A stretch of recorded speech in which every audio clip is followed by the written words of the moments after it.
Assalamualaikum warahmatullahi wabarakatuh. Baiklah, kami akan melanjutkan presentasi untuk chapter 28 yang mana berjudul Credit and Inventory Management. Yang di sini presentasi akan disampaikan oleh Fitra Hariski sebagai penyaji kedua dan Gita Pratiwi sebagai penyaji ketiga. Sebelumnya, chapter 27 telah disampaikan oleh Saudara Yede Ferdian. Langsung saja kita masuk pada topik pembahasan chapter 28, Credit and Inventory Management. Nah, kurangnya persediaan dapat menyebabkan masalah besar untuk bisnis. Tetapi kelebihannya juga tidak diinginkan oleh perusahaan. Dalam bab ini kita akan membahas bagaimana caranya perusahaan sampai pada tingkat persediaan yang optimal. Adapun dalam subjek ini kita akan membahas yang pertama, credit and receivable, term of the sale, analyzing credit policy, optimal credit policy, credit analysis, collection policy, inventory management, and inventory management technique. Credit and receivable. Credit and receivable di sini dijelaskan mengapa perusahaan memberikan kredit. Nah, ini merupakan suatu pertanyaan dasar atau awal dari perusahaan memberikan kredit. Untuk menjawab pertanyaan tersebut, di mana tidak semua perusahaan memberikan penawaran kredit. Menawarkan kredit merupakan salah satu cara untuk merangsang penjualan, dan biaya terkait dengan pemberian kredit itu tidak sepele karena pertama, adanya kemungkinan bahwa pelanggan akan tidak membayar kredit. Yang kedua, perusahaan harus menanggung biaya membawa piutang dan keputusan kebijakan kredit yang melibatkan trade-off antara manfaat dan peningkatan penjualan dan biaya pemberian kredit. Dari perspektif akuntansi, ketika kredit diberikan, maka akan terciptanya piutang dagang.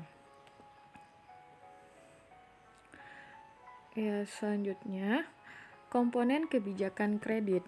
Nah, dalam memberikan kredit, perusahaan memiliki kebijakan kredit. Yang pertama, adanya ketentuan dalam penjualan. Ketentuan penjualan ini menetapkan bagaimana perusahaan mengusulkan untuk menjual barang-barang dan layanannya. Jika perusahaan memberikan kredit kepada pelanggan, maka akan ada ketentuan penjualan, mungkin secara implisit, periode kredit, diskon tunai, dan periode diskon, dan jenis instrumen kredit. Yang kedua, analis kredit, di mana dalam memberikan kredit, perusahaan menentukan berapa banyak upaya untuk pengeluaran dan mencoba membedakan antara pelanggan yang membayar dan pelanggan yang tidak mampu membayar. Di sini dalam menganalisis kredit ini, analis kredit ini sangat dibutuhkan oleh perusahaan. Yang ketiga, kebijakan penagihan.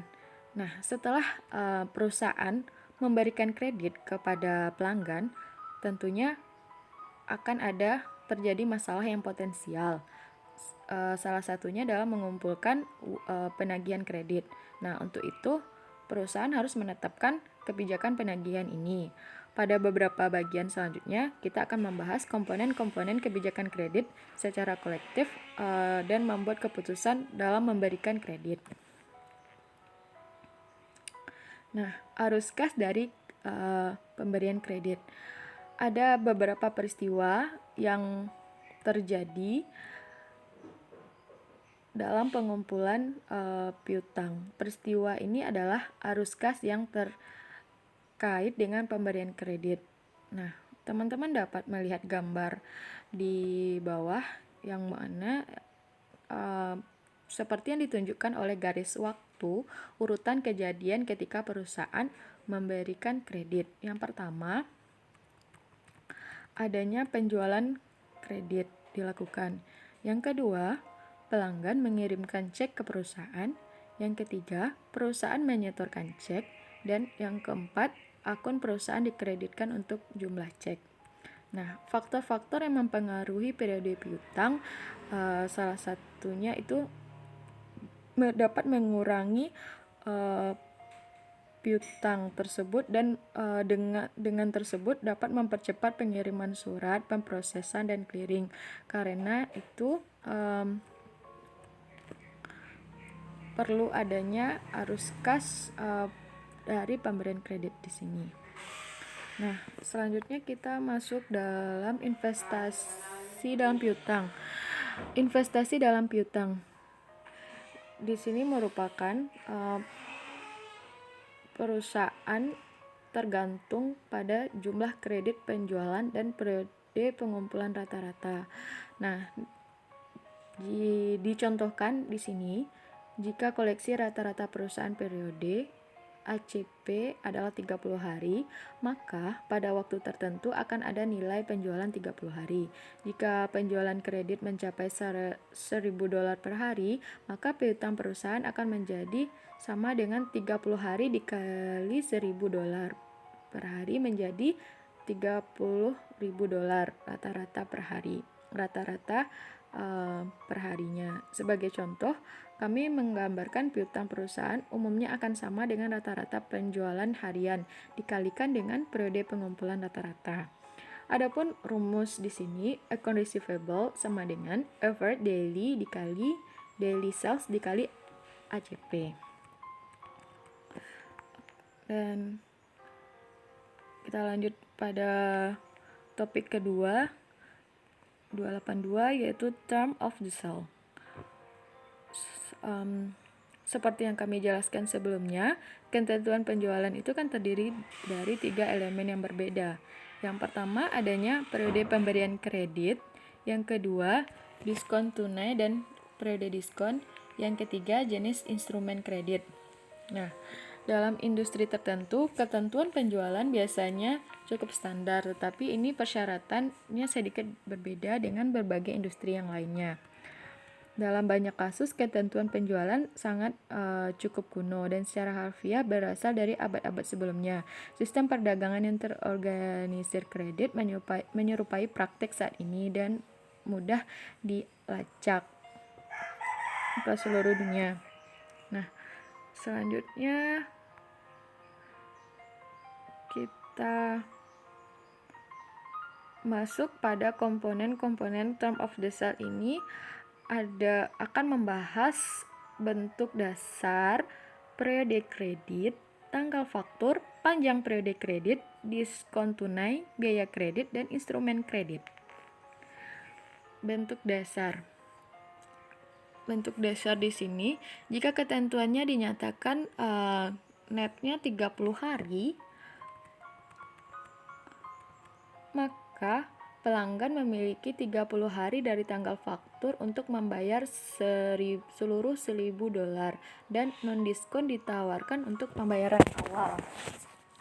Nah, secara umum, persyaratan kredit ditafsirkan dengan cara berikut. Yang pertama, diskon diambil dari harga faktur, atau jika Anda membayar dalam banyaknya hari, atau dibayar dalam jumlah faktur penuh dalam beberapa hari.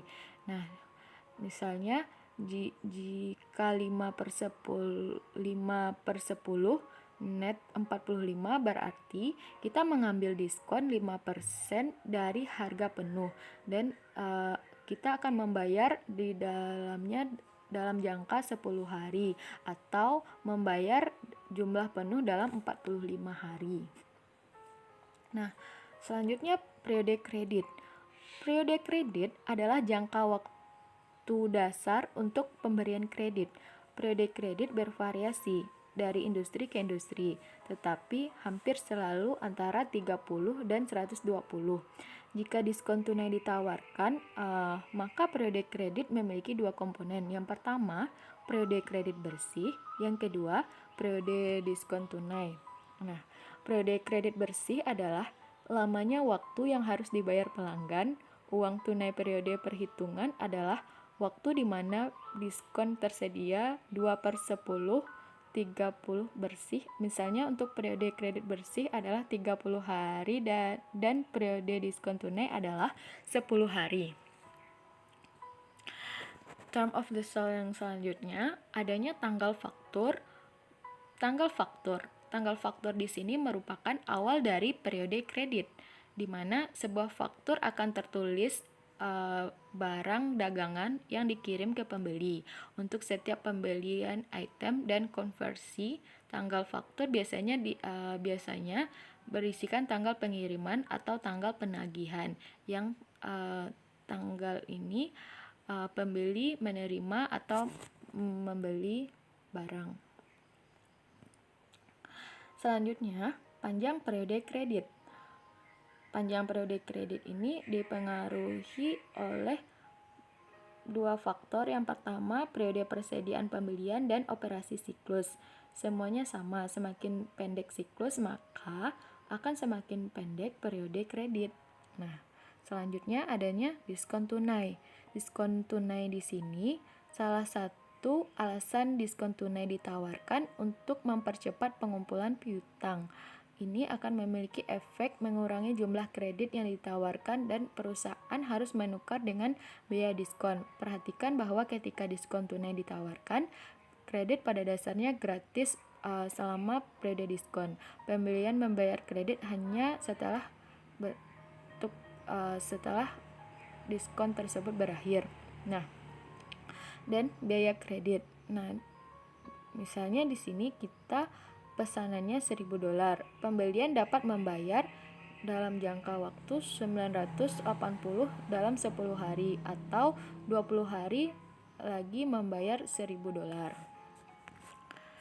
Nah, diskon perdagangan. Diskon perdagangan secara rutin diberikan kepada beberapa tipe pembeli, misalnya dengan persyaratan EOM 2/10, maka pembeli mengambil 2% diskon jika faktur dibayar pada tanggal 10, tapi tagihan dianggap jatuh tempo pada tanggal 10 dan jatuh tempo setelah itu. Diskon ACP dan tunai. Di sini, sejauh diskon tunai mendorong pelanggan untuk membayar lebih awal piutangnya atau kreditnya. Itu akan mempersingkat periode piutang dan semua lainnya, segala sesuatu akan mengurangi investasi perusahaan dalam piutang. Nah, instrumen kredit. Instrumen kredit di sini merupakan bukti dasar hutang.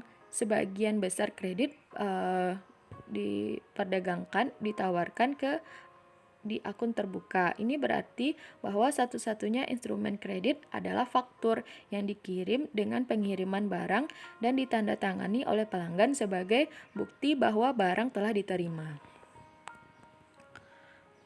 Selanjutnya kita masuk ke subjek 283, Analyzing Credit Policy.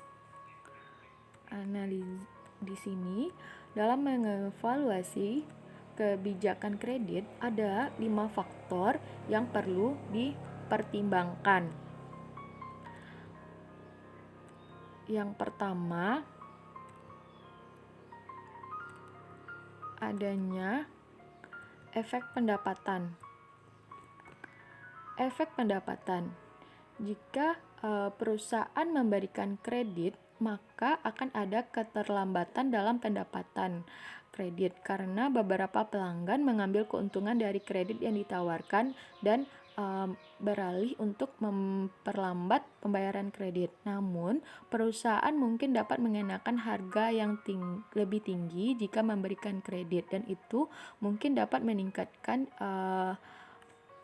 pengembalian uang kredit, total pendapatan dikarenakan adanya pendapatan yang meningkat. Nah, Efek biaya.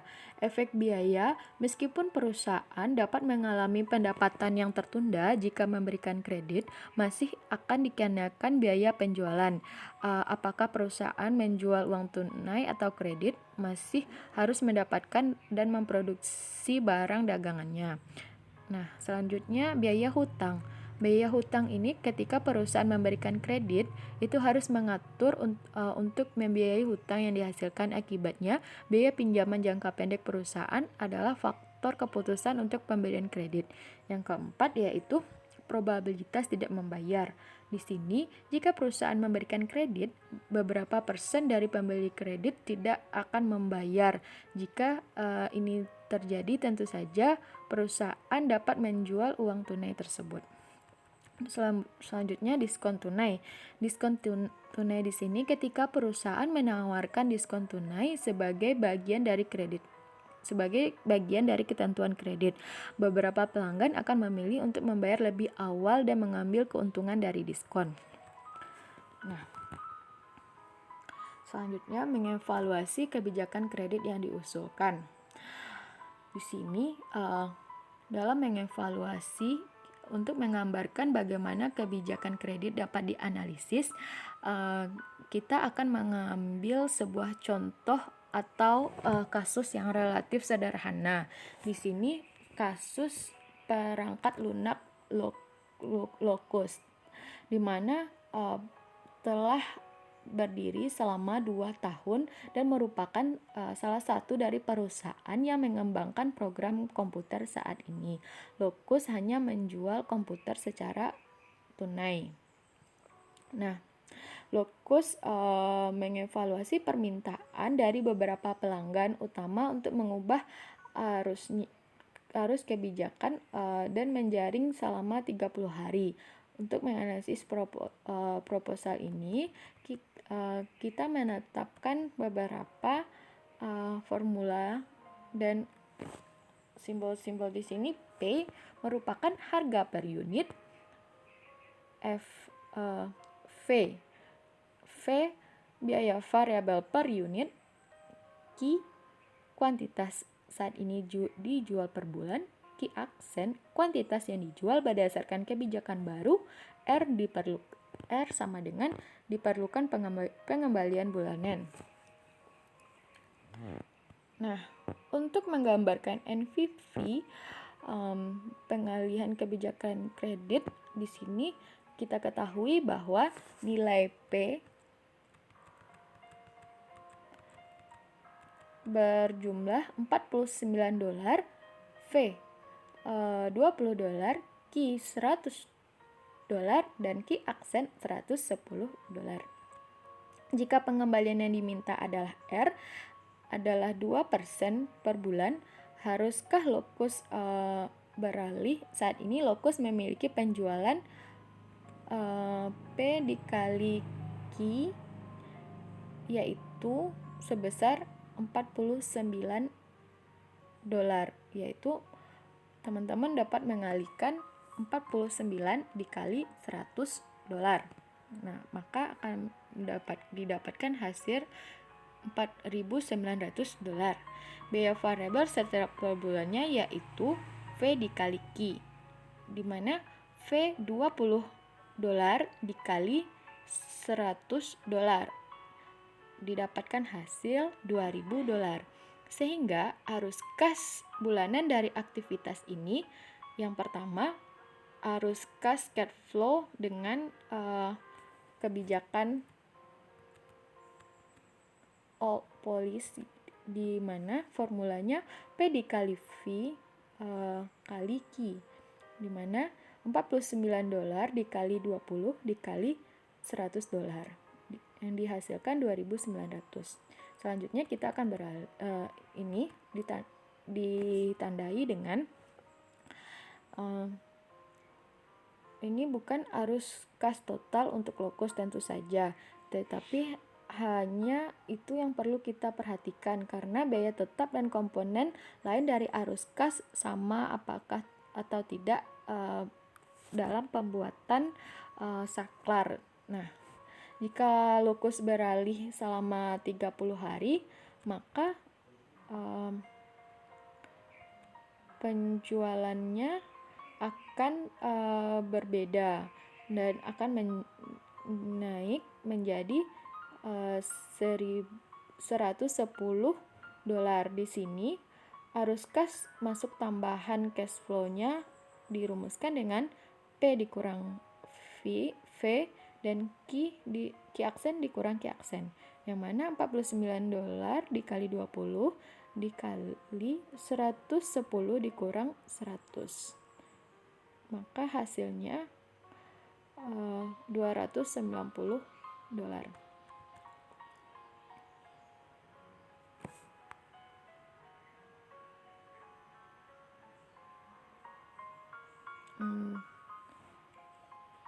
Selanjutnya, maaf, di sini saya dapatkan hasilnya 3.190.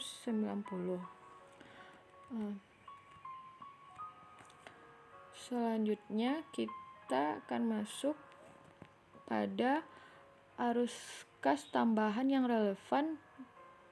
Di sini arus kas relevan ini mengatakan bahwa manfaat setiap bulan dari perubahan kebijakan sama dengan laba kotor per unit, di mana P dikurang V sama dengan $29, dan dengan peningkatan penjualan Q aksen dikurang 10 sama dengan 10, Q aksen dikurang Q sama dengan 10. Nah, adapun untuk lokus menentukan nilai sekarang, di mana PV sama dengan $29 dikali 10 dibagi 0,2 sama dengan $14.500. Nah, ini membuktikan bahwa perusahaan telah memperlakukan arus kas bulanan sebagai ketetapan karena hal yang manfaat yang sama dan akan direalisasikan setiap bulannya. Selanjutnya pada 285, di sini kita lihat bahwa perhatikan bahwa perusahaan telah memperlakukan arus kas bulanan sebagai keabadian. Nah, di sini direalisasikan setiap bulannya. Nah, untuk lokus biaya bulanan di sini, di mana PQ ditambah V dikali Q dikurang Q aksen dikurang Q. Untuk lokus di sini biayanya adalah $49 ditambah $200 sehingga menjadi $5.100. Nah, menyatukan semuanya, kita melihat NPV switching. Di sini NPV switching dapat teman-teman lihat formulanya di 28.6. Nah, untuk lokus biaya switching di sini sebesar 5.100. Seperti yang kita lihat sebelumnya, manfaatnya adalah 290 per bulan selama 2% per bulan. NPV tersebut menjadi 9.400 Nah, karena itu peralihannya sangat menguntungkan. Karena peralihannya tersebut sangat menguntungkan bagi perusahaan, maka perusahaan akan sangat bergantung pada kredit, pembayaran kredit tersebut. Aplikasi titik impas di sini atau break even point, berdasarkan diskusi sebelumnya, variabel kunci untuk lokus Q aksen dikurang Q merupakan peningkatan penjualan per unit.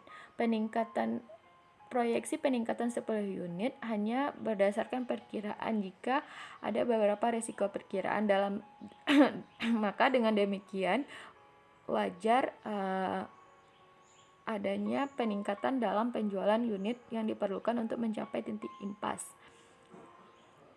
Nah, teman-teman dapat melihat rumusnya di 28.7. NPV min dikali PQ ditambah V dikali Q aksen dikurang Q dikali 1 dikali P dikurang V dikali Q dikurang Q per R. Nah, untuk lokus peningkatan penjualan impas kita dapatkan bahwa Q aksen dikurang Q sebesar $44.900 dibagi 29 dibagi 0,2 dan didapatkan 3.043 unit. Nah, di sini dapat disimpulkan bahwa kita tahu bahwa peralihan adalah ide yang bagus selama lokus yakin bisa menjual setidaknya 3,43 unit lebih banyak per bulan. Selanjutnya kita masuk pada 28.4 di mana tentang optimal credit policy. Pada prinsipnya jumlah kredit optimal ditentukan pada titik di mana arus kas incremental dari peningkatan penjualan persis sama dengan biaya tambahan yang membawa peningkatan investasi dalam piutang usaha. Secara umum, biaya dan manfaat dari pemberian kredit akan tergantung pada karakteristik perusahaan dan industri tertentu. Semua hal dianggap sama. Untuk contoh, kemungkinan bahwa perusahaan dengan 1 kapasitas berlebih, 2 operasi variabel rendah dan pelanggan tetap. Nah, pada prinsipnya jumlah kredit optimal ditentukan pada titik di mana arus kas incremental dari peningkatan penjualan persis sama dengan peningkatan investasi dalam piutang usaha. Nah, kita lanjut pada kurva biaya total kredit. Di sini pertukaran antara pemberian kredit dan tidak pemberian kredit sangat sulit diidentifikasi, tetapi sulit untuk diukur secara tepat. Akibatnya hanya bisa menggambarkan secara optimal. Untuk memulai, biaya tercatat terkait dengan pemberian kredit ada 3 bentuk. Yang pertama, pengembalian piutang yang dibutuhkan, kerugian dari kredit macet, biaya pengolahan kredit, dan pengumpulan kredit. Nah, di sini berdasarkan kurva 28.1 menjelaskan jumlah biaya yang tercatat dan biaya peluang dari kredit tertentu yang disebut dengan kurva atau total biaya kredit. Adanya titik di 28.1 ini adanya titik di mana total biaya kredit diminimalkan. Poin sesuai dengan jumlah kredit yang optimal atau setara dengan optimal investasi dalam piutang.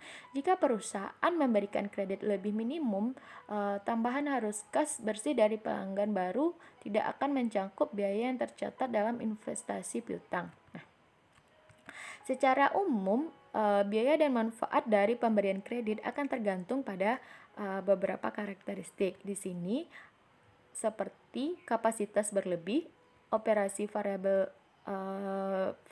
rendah, dan pelanggan tetap akan memberikan kredit lebih bebas dari perusahaan lainnya. Selanjutnya kita masuk dalam mengelola fungsi kredit.